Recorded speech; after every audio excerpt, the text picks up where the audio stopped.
This is entirely off topic for a cold open to this video, but this mod right here by CR Nerf for the knockout, this inline clip mod, can somebody tell me where to get this? Please, I really want it. Please, it's anyone that has it available to them, let me know how I can get my hands on it.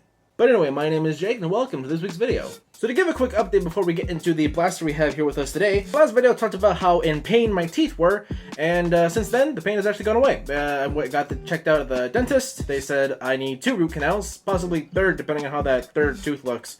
But I'm waiting for that to get approved, and in the meantime, they gave me some antibiotics for what definitely was an infection, and so a nice rinsing clean medical mouthwash, and my teeth honestly have never been more clean, and I'm not in pain, so I'm able to actually make a video once, though again, I cannot promise that I'm going to be consistent, so this video also may not even come out for another week, we'll see. But now what blaster are we looking at today? It is the second blaster in my collection of Dino Squad Nerf blasters, the DINO-THEMED STEGOSMASH, new in box. Picked this up at Ross for a measly $4, which is basically half off compared to what you would get it for at Walmart, and this thing has just been on my wall for the last little bit, brand new, ain't never been sniffed. And now it's been more than sniffed.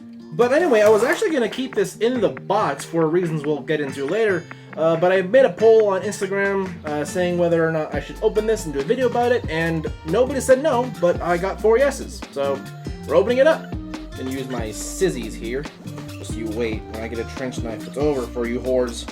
I actually do legitimately really want a trench knife for no reason. I just really want one. Or a bayonet. My Christmas list looks really weird. Oh, what's this? You want darts? Oh, okay, a blaster? That's nice. M1 bayonet from World War II. That checks out. Also, I did test it, and you actually, if you wanted to, you could fire this in package. I don't suggest that you do that, but good. Ah, there it is, and ooh, that's actually really comfy. Ooh, it's a lot smaller in the hand than I thought.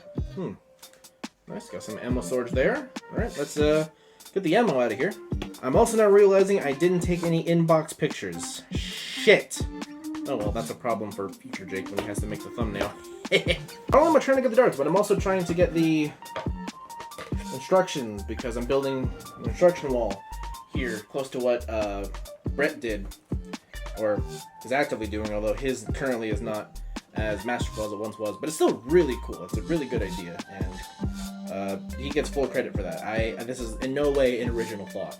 But have you ever seen anyone use a love seat as a blaster display stand? No, I don't think you have. And if you have, please let me know, because I want to see it. And it comes with 4 darts. These are a little different than this, like a lighter green head. No, I think I'm just tripping.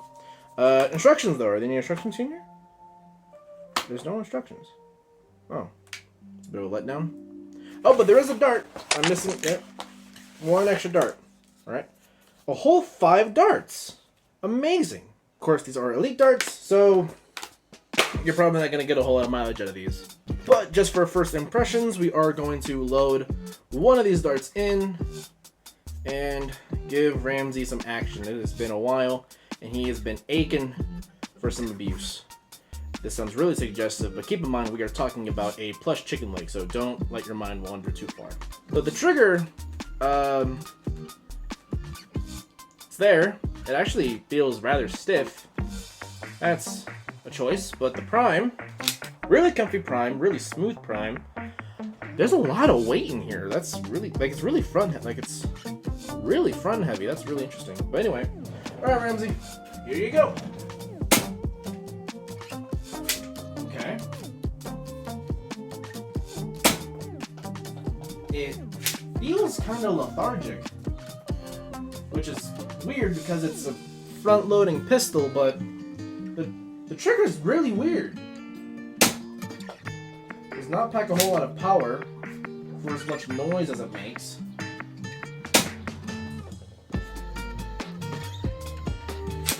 This is the last dart. Yeah. Interesting. For as small as this grip actually looks, it's not bad. I don't have the biggest hands. I'd say my hands are about average size, so that's not bad. I can't get over that trigger. That trigger is so strange. This is a minor gripe for me, but it is kind of annoying.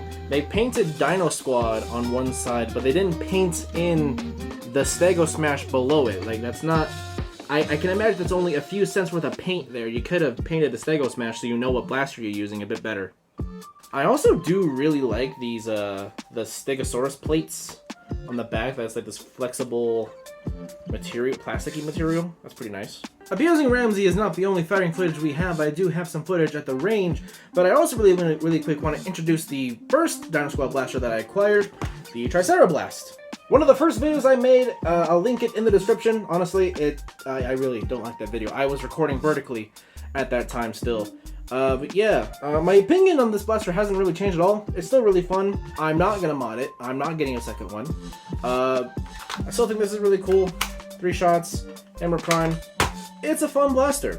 However, in that video, I also did say that Dino Squad is a Walmart or Target exclusive line of blasters, and I was very wrong. I think I actually went to Walmart the very next day and saw that they had Dino Squad blasters that weren't even available at Target. And then this I got, as you saw, from Ross. So this is not Walmart exclusive, and there are even new Dino Squad blasters that were released earlier this year.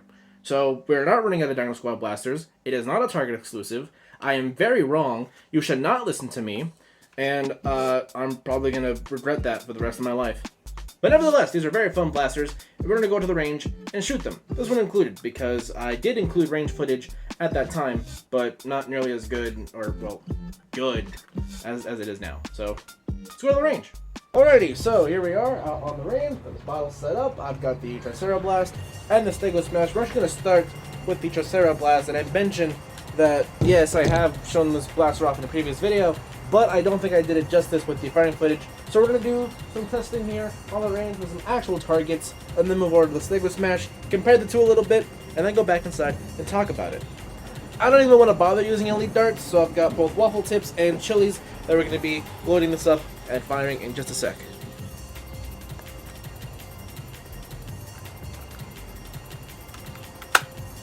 Hammer primed, very convenient, and got one hit.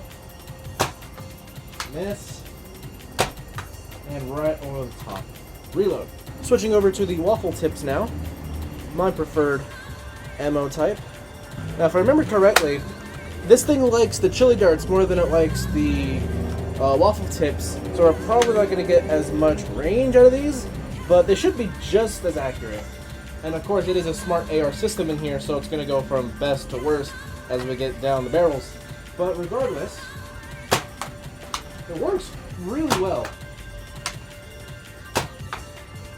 I got really close to hitting those two middle bottles. Let's try that again.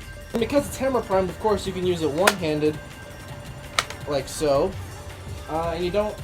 And a problem we're probably going to run into with the Stegosmash, that you don't really have much of a sight picture. You just have 3 horns and the frill that the Triceratops has. But one-handed is just some quick, bracketing off shots. It works fairly well. Oh man, can I get the red one? No, not quite.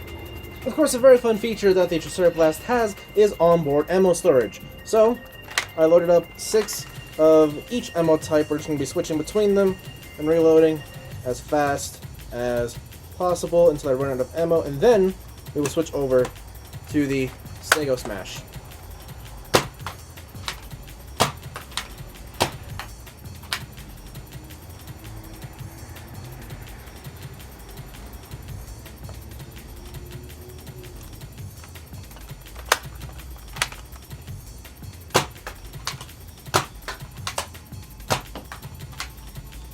It's gonna be so sad if I can't hit anything out of 9 darts.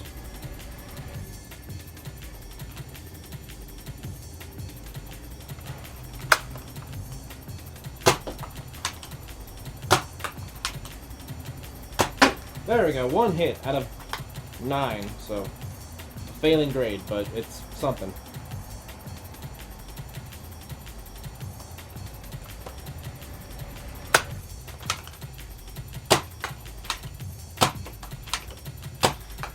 Yeah, 1 out of 9. That's very poor.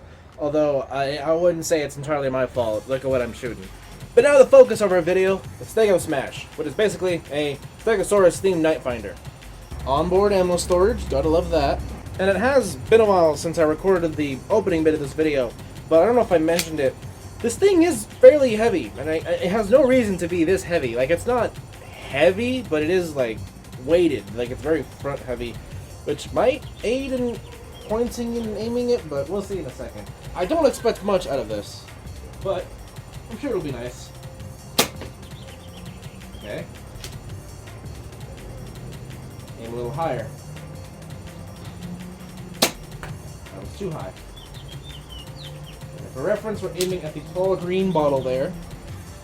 So that one squibbed up in the dirt when it messed up. There we go. Okay, I think I figured it out. There. Ah, okay, well, I got one hit. Let's do waffle tips. The Stegosmash handles fairly well. Occasionally, the bottom of this will slam into the back of my thumb, but it's not so big of an issue that I'm gonna hold it against it. It's still really fun. It is, at the end of the day, basically just your average Nitefinder with a reskin. Getting a couple hits here, finally.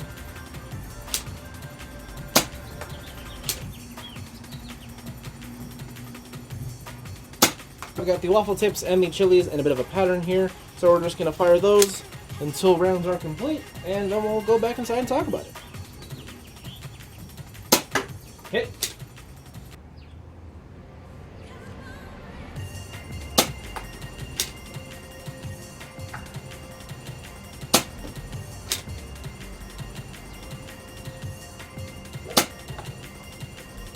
Come on, last one. Give me something here. Well, I'm grasping at straws. And okay, I couldn't see it. I don't know if it tumbled into it or if it actually hit it. I'm gonna count it. It's okay. I liked it. It performed decently. You're probably not gonna hit something unless it's 15 feet in front of you, because that sight picture again is not very good. But yeah, it's really comfortable, and I think it's time to go back inside and talk about it in a bit more detail. So my opinion on the Triceratops hasn't really changed at all since the video I made on it. It's very fun, real nice, real comfy. But we're not talking about this one. We're talking about this one. The Stegosmash in the firing demo performed just about as well as I expected it to. I keep comparing it to the Nitefinder and the Firestrike because that literally is what it is. The rear prime, the front load. It basically is a dinosaur-themed Nitefinder. And for the average nerfer, I would say this is a pretty good pickup. You know, it's really fun. You're not going to get the best performance out of it, but it performs just as good as any other Nerf blaster out right now. And yeah, however, when we get into the modding scene, it becomes a much different story. Chances are you already know who I'm talking about, but if not, I've mentioned him before on the channel. Captain Xavier has a series called Cannon K26, and in one of his videos, he did both the Triceratops and the Stegosmash, and the Stegosmash, it is a bitch to open up. There's a total of 4 screws that are even visible, and then after that there are clips everywhere, and it's just, you have to pretty much break it in order to get it open. And then after pretty much breaking the blaster to get into it, cracking the shell, and stressing a lot of the plastic, it ended up that it was able to take a K26. Because this is a remarkable platform for modding, and the Nitefinder and the Firestrike can hit up to 100, maybe more FPS if you do the right work to it. This could take the same, except the body just is not willing. So essentially what Hasbro has done is they took a very reliable form factor in the Nitefinder and the Firestrike and downgraded it into whatever this thing is. And this isn't a new practice that Hasbro has done. They've been doing this a lot in their Elite 2.0 series and Alpha Strike series. To save a few cents, they've been replacing screws with clips, solvent welds, glue, you name it. Now whether this is Hasbro purposely trying to stop us from modding getting into their blasters, or simply to cut costs, is up in the air. Regardless, I agree with Captain Xavier on the fact that this is a scummy business practice, and there's no need to do anything like that. But however, that is just one aspect of the Stegosmash. The Stegosmash, just as a stock blaster, I would say is very decent, and if you're looking to get another dinosaur-themed blaster, of which there is now plenty, then this is a good choice. I will say sometimes it can be a little overpriced. This is teetering on the $10 tier. I don't think it's quite worth $10. You can get it half off. That's a bit better. But honestly, it's not bad. It really isn't. I have a very positive opinion of this. I'm glad that my girlfriend picked it up for me. I'm glad it's in my collection now, and I can't wait to keep adding to my Dino Squad collection. I do, in a way, regret opening this up because I think it would have had more value to me personally in the box on my wall. But now I get to have a nice little pea shooter to use in my range. Or at a war. I'd probably at a war, most likely. This thing is not good at target shooting, as you saw in the firing footage. TLDR, it's a neat, fun little blaster that I do recommend picking up if you're in the market for a dino-themed blaster. And if you're a modder looking to get some gotcha performance, then maybe lower your expectations and try to just have a little fun with it. But now I think it's about time to wrap things up, so if you like this video, make sure to hit the like button. If you want to see more content like this, hit the subscribe button and hit the bell notification so you can be notified when I make more content, and doing so does encourage me to make more content. Leave a comment down below telling me what you think of the Stegosmash and all the other blasters in the Dino Squad series. And if you have any questions, concerns, or suggestions, go ahead and leave a comment as well, and I will see you guys next time.